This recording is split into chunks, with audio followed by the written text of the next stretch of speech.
Goladara police station વિસ્તારમાં થયેલ mobile ચોરી ગુનામાં ગયેલ મોબાઈલ સાથે આરોપીને ગણતરીના કલાકોમાં જ હસ્તગત કરતી સુરત શહેર પોલીસ કમિશનર શ્રી અનુપમસિંહ ગહેલોત સાહેબ તથા ખાસ police commissioner Shri Balram Meena sector 1 સાહેબ તથા નાયબ પોલીસ કમિશનર શ્રી જોન બે ડોક્ટર કાનન દેસાઈ સાહેબ તથા નાયબ police commissioner Shri VM Jadeja સાહેબ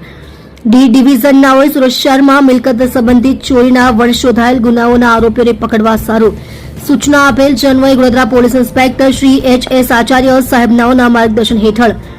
સર્વેલન્સ સ્ટાફના incharge police sub inspector Shri J S. રામાનંદીનાઓ સાથે સર્વેલન્સના પોલીસ કર્મચારી સાથે ગોળાદરા પોલીસ સ્ટેશન વિસ્તારમાં વર્કઆઉટમાં હતા તે દરમિયાન હેડ કોન્સ્ટેબલ સંદીપભાઈ મચિન્દ્રભાઈ તથા હેડ કોન્સ્ટેબલ હરવિજયસિંહ અનિરુદ્ધસિંહ નાઓને તેઓના અંગત વિશ્વાસુ બાતમીદાર મારફતે પાકી બાતમી હકીકતના આધારે ગોળાદરા પોલીસ સ્ટેશન વિસ્તારમાં આવેલ આઈટીએમ માર્કેટ પાસે આવેલ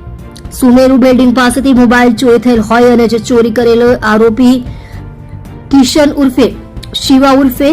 કુશન રંજીત પરિયાર ઉંમર વર્ષ 23 ધંધો મજૂરી રહે ઘર નંબર 140 બીજા માળે ઉમિયાનગર ગોળાદરા સુરત શહેરને ચોરીના મુદ્દામાલ મોબાઈલ સાથે પકડી પાડી પ્રશંસનીય કામગીરી કરેલ છે.